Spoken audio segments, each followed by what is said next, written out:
Whew. Alright. I have been thinking about doing a 2018 year in review video, but hang on, I need to get something to drink.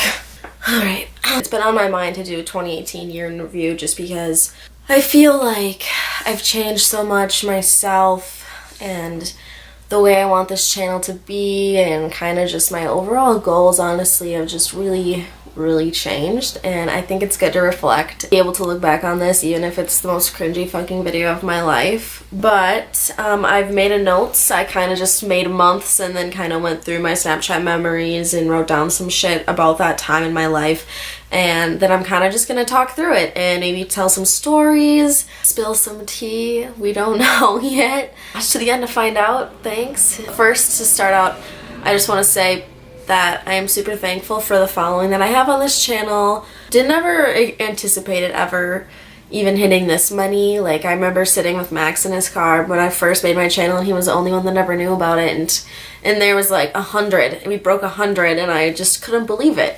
Like, what the fuck? Now we're at, as of right now, last time I checked was 930, so that's pretty lit. Yeah, I basically just want to reflect. I don't know if I've said that enough, but yeah, let's start.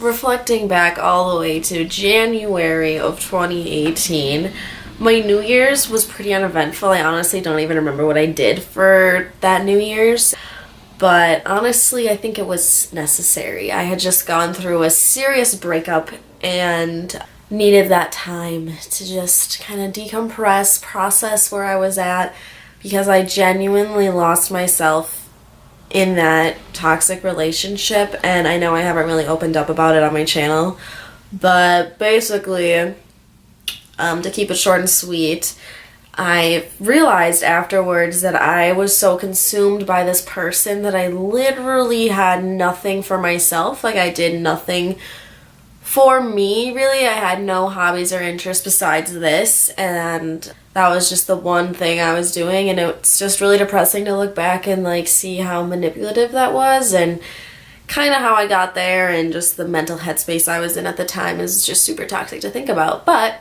that's why I started 2018, knowing that I wanted to put myself first and not anyone else. So I was newly single, and I was totally down for the ladies, like all my girlfriends that were my friends at the time. I just really clung to them because I needed to, you know? You gotta lean on your friends when you're going through shit like that. That's what they're there for. And at the time I really anticipated being a different group of people than who it was, but to this day I am so thankful for it being who it was. Shout out to all you ladies. Love you so much.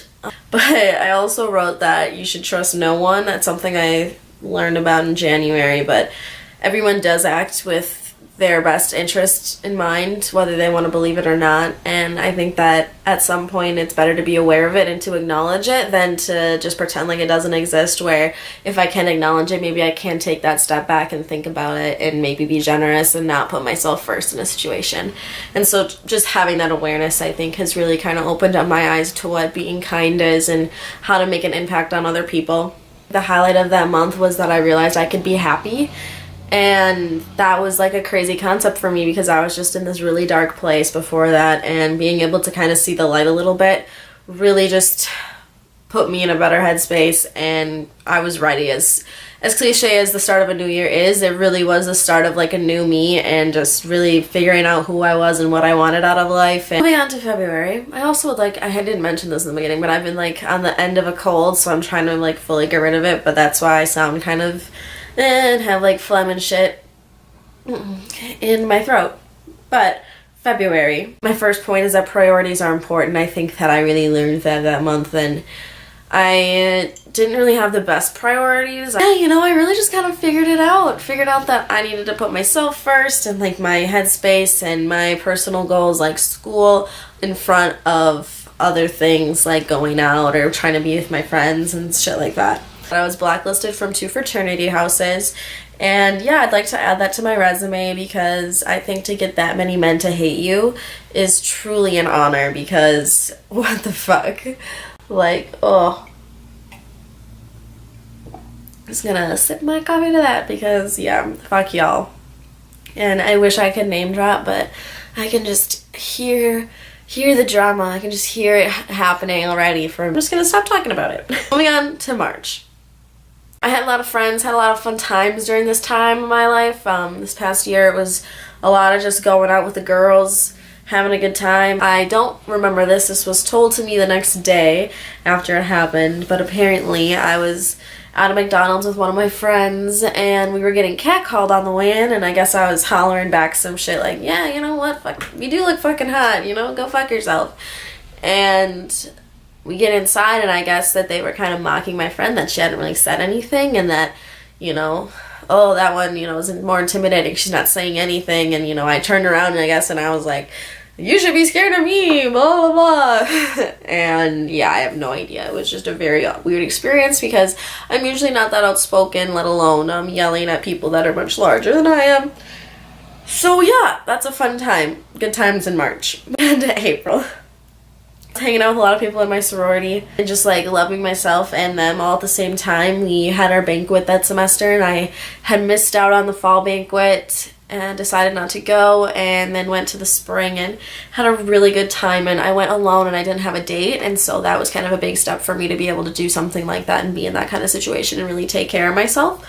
I really gained a lot of independence during that time in my life and just really was able to do things on my own and didn't really have to rely on others, and learning that concept was just like crazy for me. I also got this tattoo in April of this past year, so that's pretty freaking lit. Moving on to May, I really just kind of had to figure out what I wanted with my life at this point. I had taken a semester online already to try and see if I wanted to go back to school, and I really was kind of convinced that that's what I wanted to do, so then I would have to do another semester in the summer to really boost my GPA. I had decided to do that, and that was my plan after that.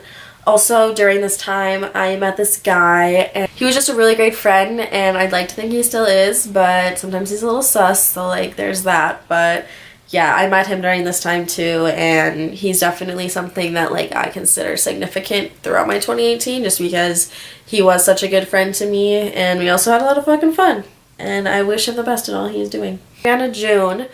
I moved in with Max in June, or at least started. That was really fun, not to live in the hood anymore. I put that me and my girl squad, we really flourished. Like, summer started and we just fucking got tight as fuck. And it was amazing. And then July, I just put online school. I literally was grinding through those classes all summer, and pretty much July I spent really studying and doing school stuff and working. And I, like, on the 4th of July, I remember all my friends just being really fucked up, and I literally sober cabbed because I was working on homework and studying for school. But August, I turned 20. For everyone that doesn't know, my birthday is August 15th, so I turned 20. Only 8 more months until I turn 21, so excited. And I started back at UMD, and it was kind of a weird shock and change, but I'm really glad I made that decision. September, I really just indulged in Greek life. I had an executive board position for my sorority, and I really just kind of took it by the horns and really did my best and tried to be as involved as I could be without being too involved. I got a little, and that was a really fun experience to have, and I put that as part of October that I got her, and she and I got to know each other better. Just a snowplow going by, because we also got like over a foot of snow this past couple days, so that's super fun. October, homecoming happened. That was really fun. I was obviously still spending a lot of time with my friends, and I also put fuckboys, and for this part of my life I really wanted to make sure that I didn't let people manipulate me anymore. And I was sort of into this guy and literally kind of just told him flat out, like, I wanted to have a conversation about what I wanted and kind of where I was at, that I was interested, but like I needed time and like space still, and like my time was important to me.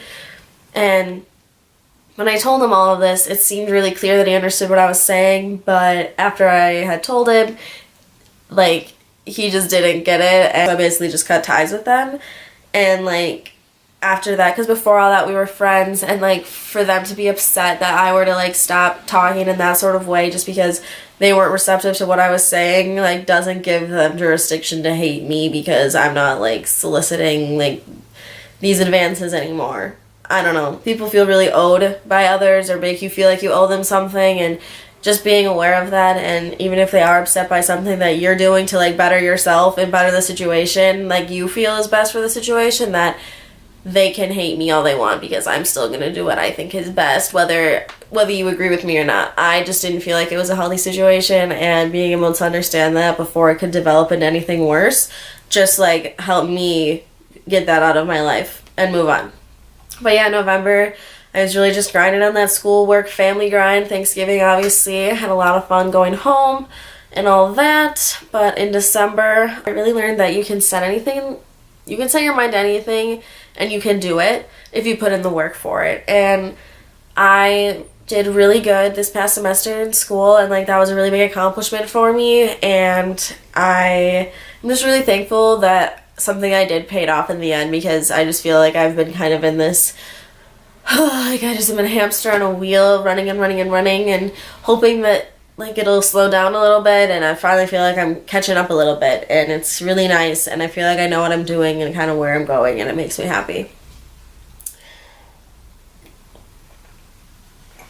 And I put that love yourself and do your best to live a fulfilling life, because I just feel like 2017 in relation to 2018, I really just wasn't living a life that I felt was fulfilling. I was just like scraping by, doing what I had to do to like feel halfway okay, and it just was so unhealthy. And looking back at 2018, I just really feel like I've figured out like how I can prioritize myself and how I don't need other people to be happy. Like I can do that on my own, and I can do my own thing, and I can have my own friends, and I can choose those friends how I would choose other people, because that's the best part about this life, is that you get to choose who you want in it and who you're spending your time with, and that time is precious and shouldn't be spent and wasted on people that aren't worth it or don't give you the time of day or just really bring you down in a negative way, because none of that is positive, and none of that is going to help you. None of that is going to help push you to your goals. None of that is going to help me accomplish anything. It's just going to make me stressed out and annoyed or not want to deal with it or whatever. Being able to live the best life possible and surround yourself with the people that'll help you do that is really important. And yeah, things I've learned in 2018, I put 3 things. First is still trust no one fully, because I will never trust anyone. And then I prioritize myself without putting down others, and I think that that's important too. It doesn't need to be an arrogant thing to put yourself first. I think it's all about communicating with people that you're not gonna just be manipulated by them, if they choose to do that, or hopefully they won't do that, but being able to really like get yourself out of those situations and see one before it happens is really key, I think. Yeah, and good energy is contagious. Like, really be mindful of that. If you're like, it's okay to feel things, and it's okay to be sad, and not 100% all the time, but that sadness and that anger that is brought to other situations and is put on others can really bring down other people. And at the end of the day, it's okay to feel those feelings, but you shouldn't be bringing down people. Without being aware of that is important. And my goals for 2019 are to put my happiness first, and I feel like I always have done that, but I really just want to do it for real, and things that I find passionate, like that I love passionately. I just feel like I love to fill my time, but I need to fill my time with things that I find amusing, things that I find beneficial to me, and YouTube being one of them. I know I've said this in the past, but I'm really excited for my future video ideas and just what 2019 has to hold for this channel, because I really want to fucking dive in and just upload consistently and put out that content and be really happy with everything going on. And yeah, I'm just gonna be putting myself first. I want to learn more about myself, those I surround myself with, and the environment that we live in, just because I think it's important to be mindful of those things. I really do. I think that being aware of who you're surrounded with is really important, and why you let them in your life. Really, you're not being that their family can be a reason why to keep them around, but it shouldn't be the end-all reason. Your friends, just because they've been your friends for a long time doesn't mean you shouldn't hold them to the same standards you hold other people to. It's really important to make sure you are constantly evaluating that, because it can really change your perspective on everything, having the right people around you. I feel like I need to constantly be on a schedule, and really just focusing on that is important. And also creative growth. I really want to expand myself and what I can do, and videos and my online presence and just all of it. I really just want to fucking dive in and smash it in 2019. So yeah. This was my 2018 in review. I know that it's just me sitting and talking in front of the camera, but I think it's important to reflect, like I said, and I think that I've learned some valuable things over this time, and think that, you know, maybe some people will care. But yeah, if you're not already, make sure you're following my Instagram. It's sadk_. Same with my Twitter, sadk_. Everything will be linked below in the description. Other than that, yeah, I hope everyone's 2018 was well. Let me know what your goals are for 2019, because I always think it's interesting to see what other people want to prioritize in their life. And yeah, it's interesting to hear people out. So let me know. Thank you for watching. Thank you for subscribing if you are subscribed. You truly mean the world to me, and I'm excited for this journey we're about to go on in 2019. So I'll see you there. Bye.